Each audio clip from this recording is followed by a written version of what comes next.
Hi, I'm Chris, And I'm Matt.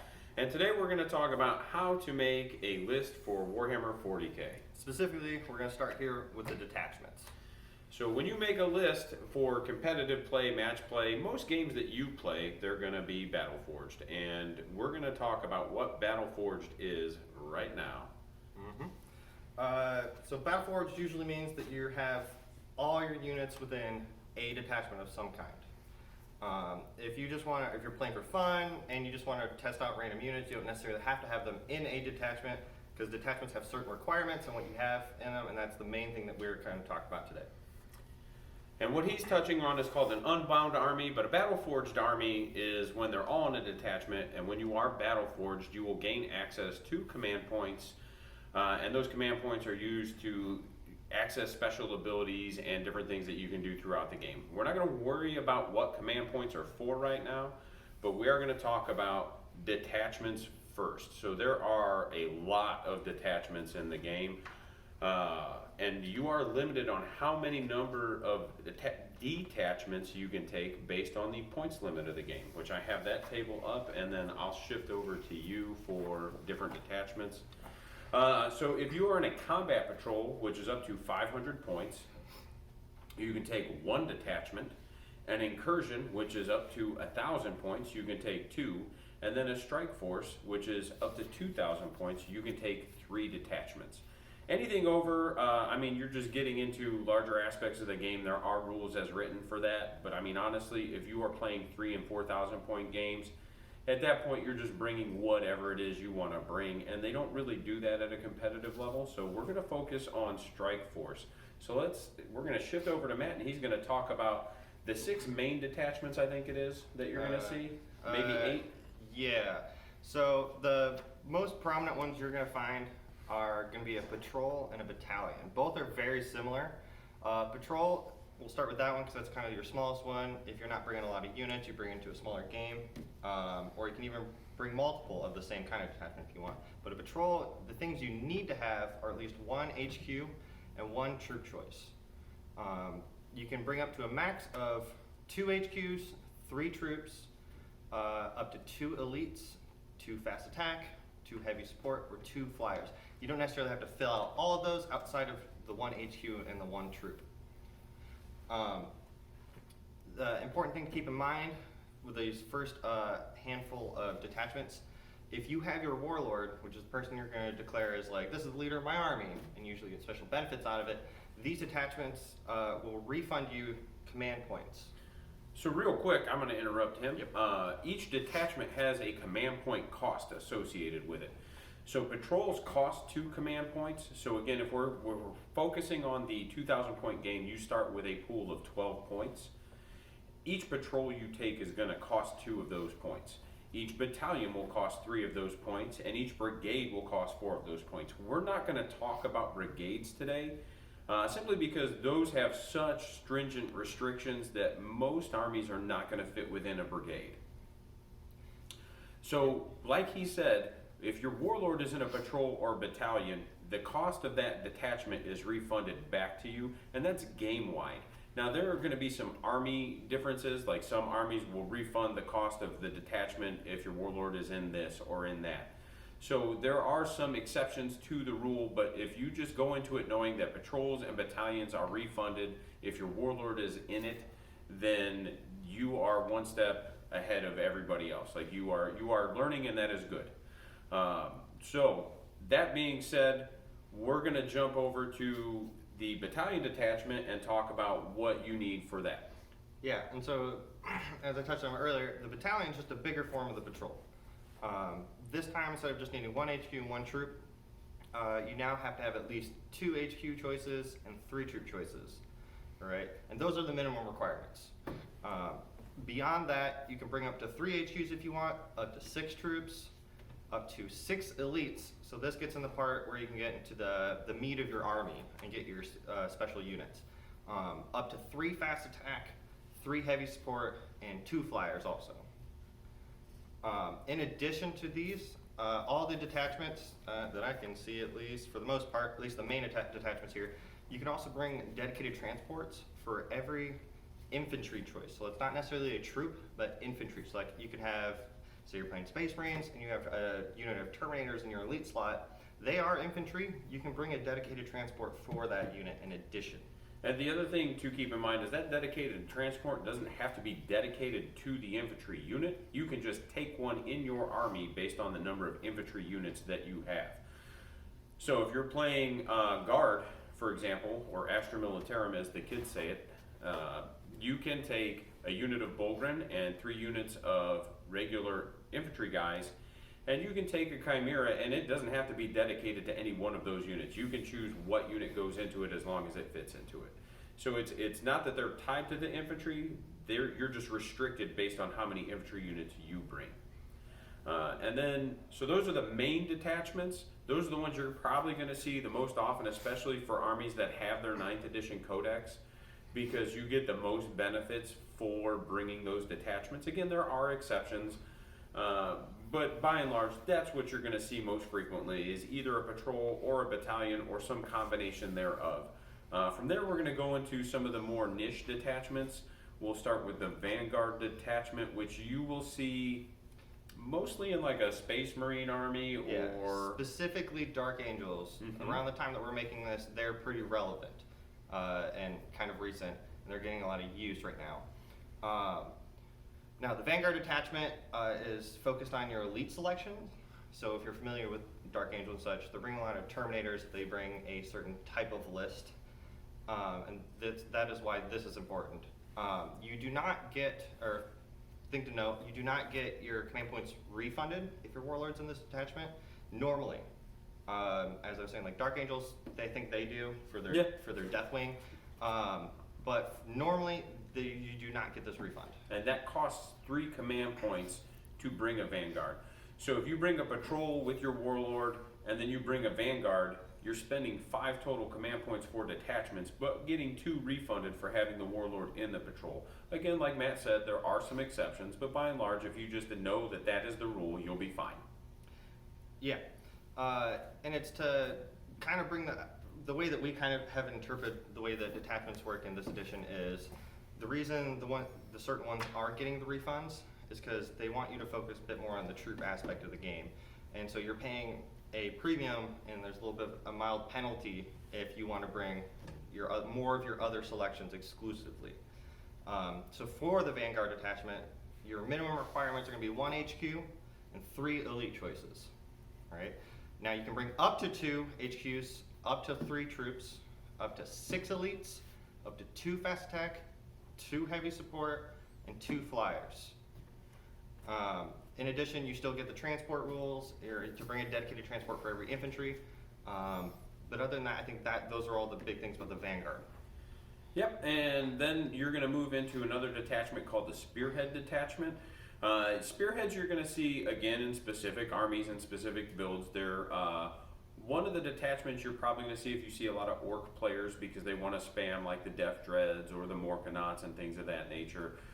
Because spearheads are all heavy supports, so they're going to be just like a Vanguard detachment, but instead of 3 elites, you're going to have to take a minimum of 3 heavy supports. So at that point, it just becomes 1 to 2 HQs, 0 to 3 troops, 0 to 2 elites, 0 to 2 fast attack, 3 to 6 heavy support, 0 to 2 flyers. So by and large, it's identical to the Vanguard. You're just switching the elites for the heavy supports, and it also costs 3 command points. Yep, and then finally we have an Outrider detachment, all right, which also costs 3 command points. Similar to the Spearhead and Vanguard, only thing you're swapping out is now the fast attack is your kind of big selection here, and you need 3 to 6 fast attack. You still get your 1 HQ, up to 2 though. You can get up to 3 troops choice, up to 2 elites, up to 2 heavy support, and up to 2 flyers. Other than that, it is identical to the 2 before this. All right. And then we'll talk about the Supreme Command detachment. That's just a one-off detachment that you take if you want to take a Demon Primarch or a Supreme Commander unit. And when you take that detachment, that unit has to be your warlord. So if you want to bring Mortarion, he has got to be your warlord. In addition to that, it will refund the cost of one other detachment in your army. So if you bring a brigade, it'll refund the cost of the brigade. If you bring a battalion, it refunds that cost. If you bring a patrol, it'll refund the cost of that. So that detachment is actually free. So if you've got, again, Mortarion, Magnus, Shadowson, I think, is the Supreme Commander. I think Gilman is. Yep, Gilliman. So they're free to take, and then they refund the cost of one other detachment. And that's just to allow players to be able to bring these super cool centerpiece big models to games that they historically had a hard time bringing in. And then from there, Matt's going to talk about the super heavy detachment. Yeah, and one quick thing, just on the Supreme Command before we move on, is that it specifically only refunds the battalion, brigade, or patrol. And only one of them. Yeah, and only one of them. So there's still a cost if you want to bring other stuff. Yep, and actually a good segue from that is it will only refund it if you have it. So it doesn't just give you additional command points, it specifically refunds the cost of that detachment as long as you bring that detachment. Mm-hmm. Yep. Alright, and then the super heavy detachment. So this can either cost 3 command points to bring or 6. So you need to bring at least 3 to 5 Lords of War in this one. And it can't include any Titanic units if it's 3 command points. If it does include any Titanic units, it has to cost 6. there you go. Yep. And a good example of a Lord of War would be like a Necron Monolith. Those are a Lord of War. They also have the Titanic keyword. So if you wanted to bring 3 monoliths, you could put them in a super heavy detachment, but that will cost you 6 command points, as well as about 1,200 points worth of your army. So, you know, those super heavy detachments you're probably only going to see in bigger games or people who are playing knights specifically. Outside of that, I don't think there's anything really to say about the super heavy detachment. Nope, super heavy detachment's pretty straightforward. If you want to bring big things and you want to have some sort of benefit with them, you bring the super heavy detachment, but it is usually a huge part of your army. Beyond that, if you just want to bring one big thing, like, hey, I'm playing guard, I want to bring a Baneblade. Yep.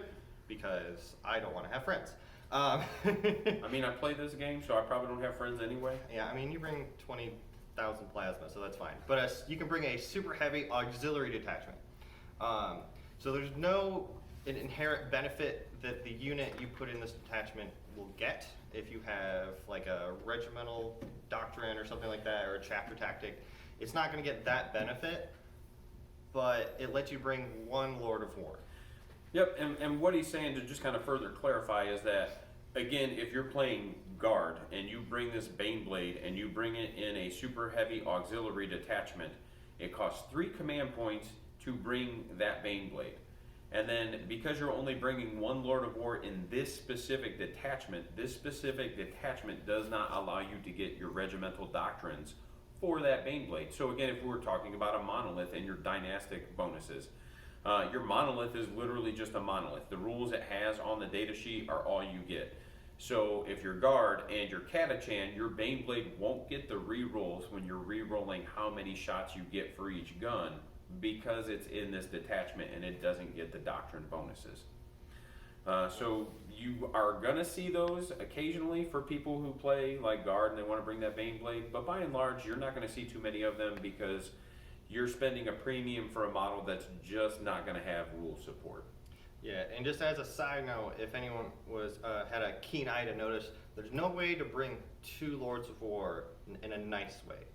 You pretty much are either committing to your 1 or 3 at least. So that is something to keep in mind when you're building your list. We're going to skip the Fortification Network and come back to that one last because we're going to go to the Auxiliary Support Detachment. That detachment can only include 1 unit. It costs 2 command points, and you just bring any 1 unit inside of a detachment. The thing to note is that that detachment will also not get the benefit of regimental doctrines, chapter tactics, things of that nature. So again, if you wanted to bring some kind of weird soup and for whatever reason you wanted orc boys in your Tau army, you know, you're just like showing that the orcs and the Tau have learned how to live and work together, and the orcs are about that greater good. They're not going to get any culture bonuses, nor will they get any of the tau bonuses for their sept. They are but paper mache meat shields at that point. Yep. And, Paper meat shields. oh gosh, yeah. Meat shade. I'm gonna stop now. Yeah, okay. All right, and that finally brings us to the fortification network. So I think most armies in some way, whether they're useful or not, get some sort of a fortification, which is usually just a terrain piece of some kind that army gets to place on the board, and it'll do something special. Death Guard have a way to spread their contagion a little further up the board.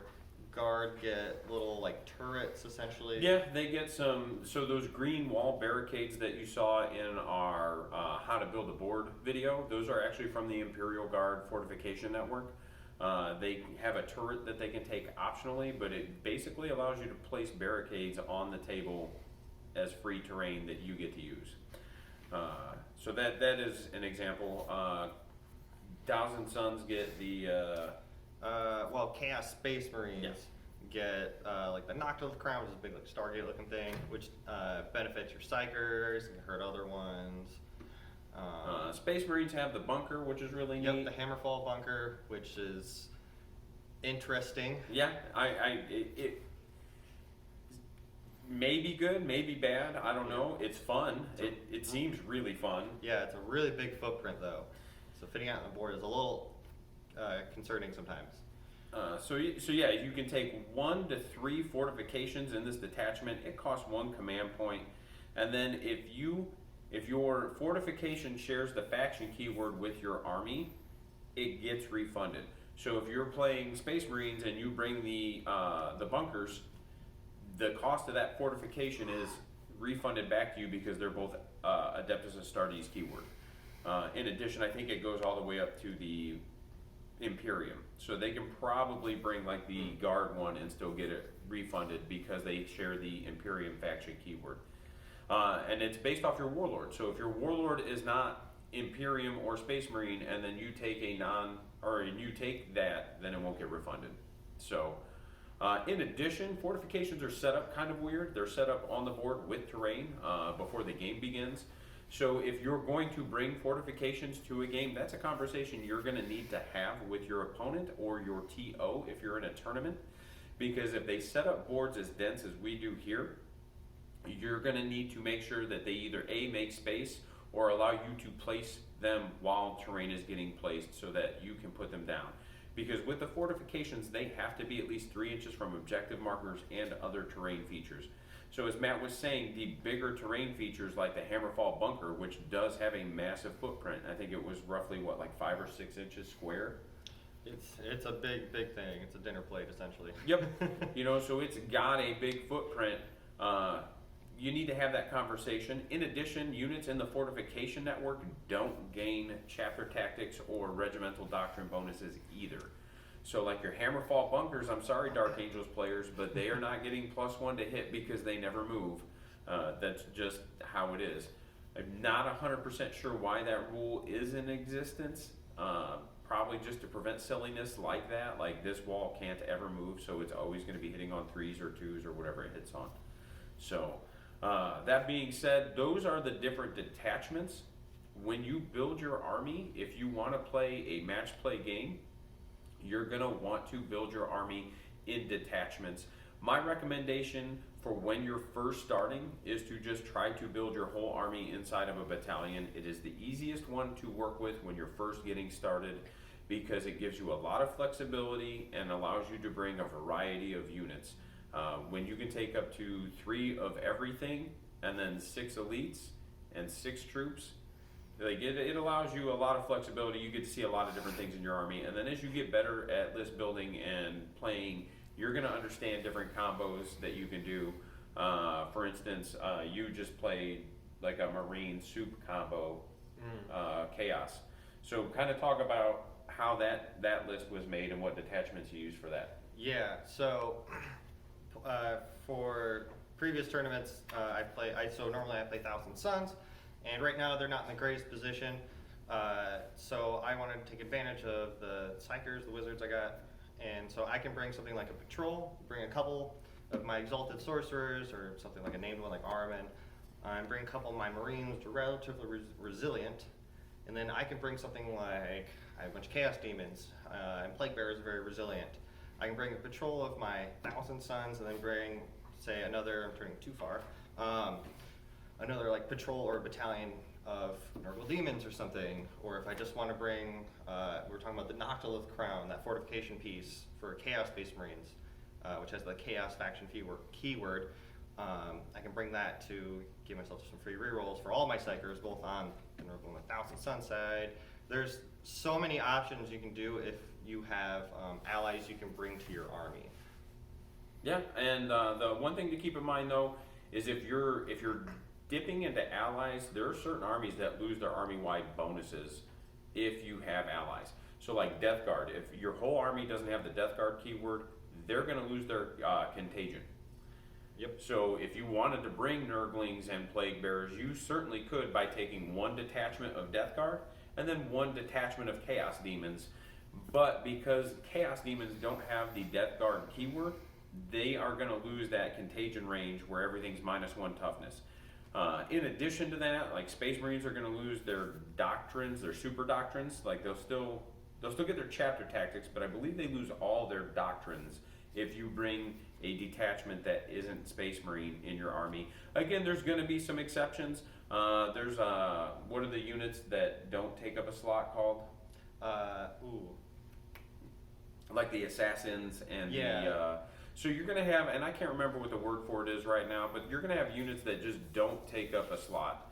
Tyler, you're laughing. If you know what it is, just say it. You don't have to sit there all quiet and weird.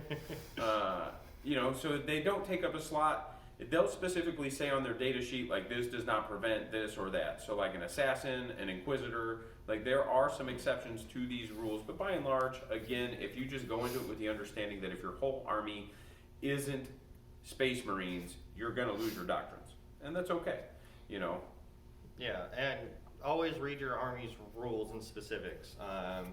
Like I said, this video was recorded during the time when Death Guard and Dark Angels are kind of new and have recently gotten their new codexes. But Death Guard specifically says your entire army has to be Death Guard to get their benefits. Whereas some of us are working with 8th edition codexes still, and it simply says you have to be Battle Forged to get your benefits. Yep. And Chaos is a perfect example of that. Chaos, the codex just says Battle Forged, so in order to be Battle Forged, they just have to all be in detachments. So if you've got a detachment of demons and you have a detachment of Chaos Boys, you are still ready and getting all of your one bonus. Yeah. Because, that's what they get. So, I think that'll cover how detachments work. So again, when you build your list, you'll have a pool of points that you're going to choose from. Each unit's going to cost points, and then, like I said, when you're first starting, I think the easiest way is to just do a battalion, do your whole army in a battalion, just so you can see a variety of different units, get them on the board, and then go from there. And I think that's where we'll close on this video.